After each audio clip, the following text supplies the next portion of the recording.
Hey, quick question. Where are you guys coming from today? Where is this going to be posted? YouTube. North Carolina. Williamsburg, Virginia. Greenwich, Connecticut. Frederick, Colorado. Oxford, Pennsylvania. Cleveland, Ohio. From Chesapeake, Virginia. Dallas. California, San Jose, California. Indianapolis, Indiana. Do you think Trump's going to be successful today? Oh, I really hope so. But I really think it's a long shot. I don't know about today.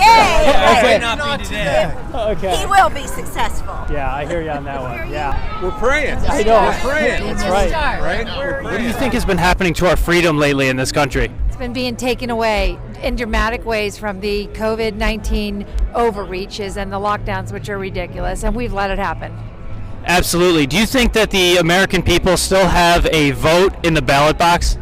Not unless they figure out this fraud. Everybody that's saying that, oh, we'll just come back in 2024, it's ridiculous. If they can rig the machines, if they can rig the elections, if they can change the vote rules overnight, no, it's not going to work.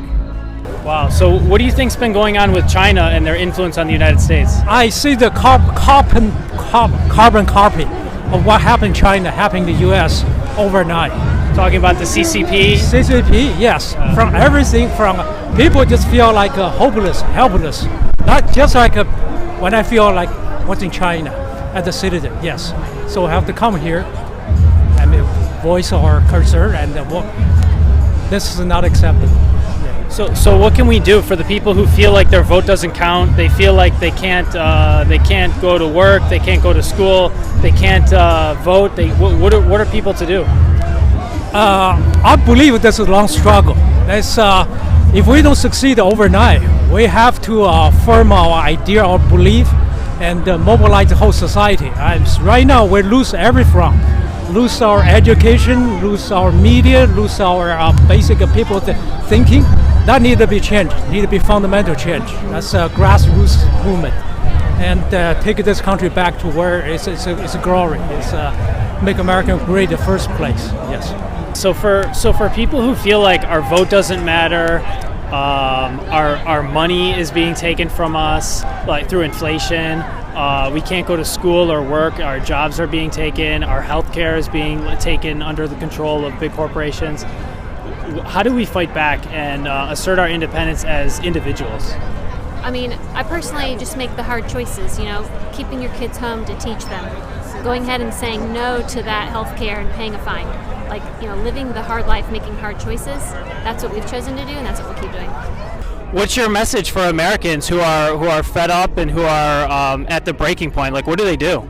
Well, first of all, they need to get involved as much locally as they can. And secondly, one of the reasons why we have problems doing this is because we have jobs. We work. We take care of our kids. We volunteer for Little League. We do all that stuff. This has to be a part of it. Because if we don't, none of that stuff is going to be allowed. Look what's happened to the Boy Scouts and the Girl Scouts. I mean, stuff that people spent hours and hours and hours doing, and now it's been completely taken over. So we have to be in the ears of people who we think don't even care about what we have to say. We have to get people to run, which is hard.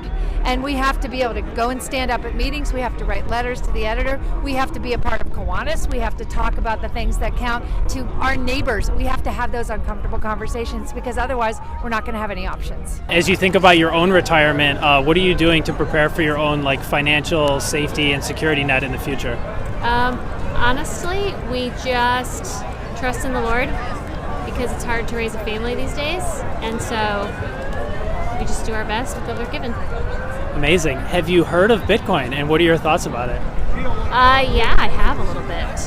I'm hoping that nothing comes that's mandated in that regards, but we'll see. Oh, wow, interesting. Nothing mandated with regards to Bitcoin. That's the first time I've heard that. Yeah. So I take it you don't own any? What's that? You don't own any? No, we don't. No, okay.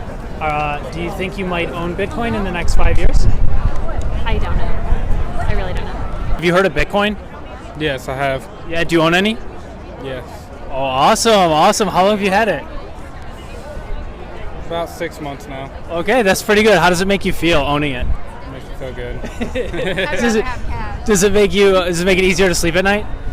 Yeah, knowing my money's going somewhere. Awesome, I like it. And you say you'd rather have cash? Why is that? Traditional is safe. It's, we don't have to worry about all the banking industries, all the steals, everything. It's It's something you have in your hand and it's there. I don't know. Do you mean like U.S. dollars cash? Yeah. Oh, what if I told you that the banks are actually destroying the U.S. dollar and anyone who holds it? We've heard.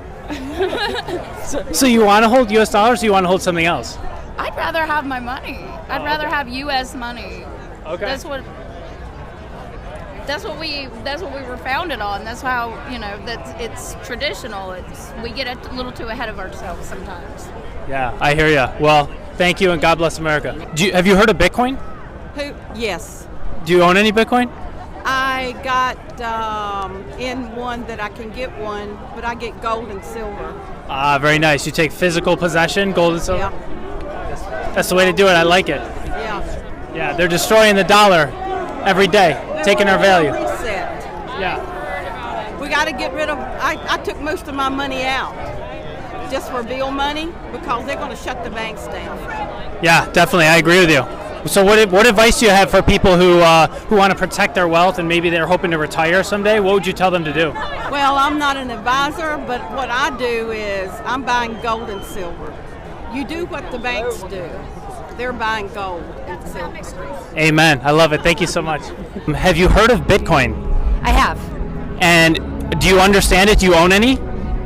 I don't own any. My son owns some. I do understand it a little bit, but I'm kind of old school. Like, I like to actually know what it is that I have and be able to put my hands on it.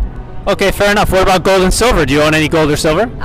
Other than jewelry pieces, no, but I think that there's definitely value in doing that. Yeah, jewelry is definitely a really good start because it's hard to confiscate that. You really can't make jewelry illegal, even if you do make it illegal to own physical bullion.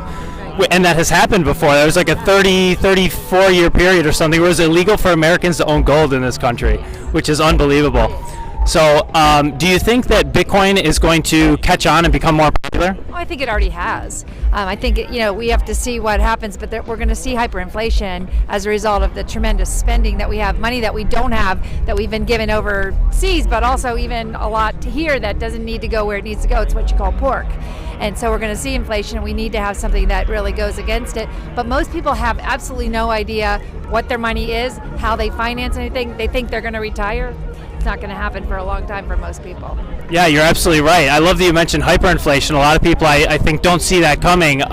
So what causes hyperinflation? Like, where does that come from? Well, it basically means that you've devalued the amount of money, that what your money's worth, and so you end up having to either do, and if you might have noticed this in supermarkets, that you actually get less amount of something that you've gotten in the past, like ice cream or cans or whatever. That's one way. But then the other thing is that everything just becomes extremely expensive, so that loaf of bread, rather than costing $1.99, might cost $10, and you don't have the money to do that, and so it eats into everything else that you do. And so that's, at least that's the way I understand it.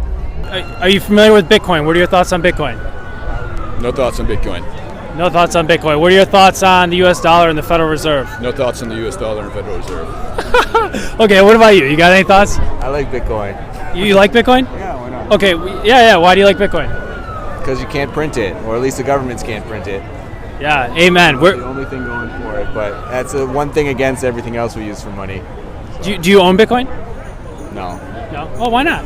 Because I didn't do all the homework to actually secure a Bitcoin, because I don't trust the websites you trade it on, so. So do you know about Bitcoin? What are your thoughts on Bitcoin? I mostly invest in the Ether. I mean, come to think about it, probably Bitcoin a little bit better. Looking the current situation, yes, I think maybe it's more solid investment. But Ether is all right. It's doing all right. Yes. Yeah, definitely in a percentage basis. Yeah, relative to the dollar, they're both very good, Bitcoin and Ethereum. So why do you think these types of cryptocurrencies are so important to people? I think if you start printing money like a paper, yeah, naturally people can resort to find something more you can hang on to, more solid, more countable. Exactly. So it's more important that you have to work for money. Like you have to mine it, like either a Bitcoin or like an ounce of gold or anything like that. Yeah. What do you think about gold and silver? I haven't really. I know it's a solid investment, but I haven't really into that that much.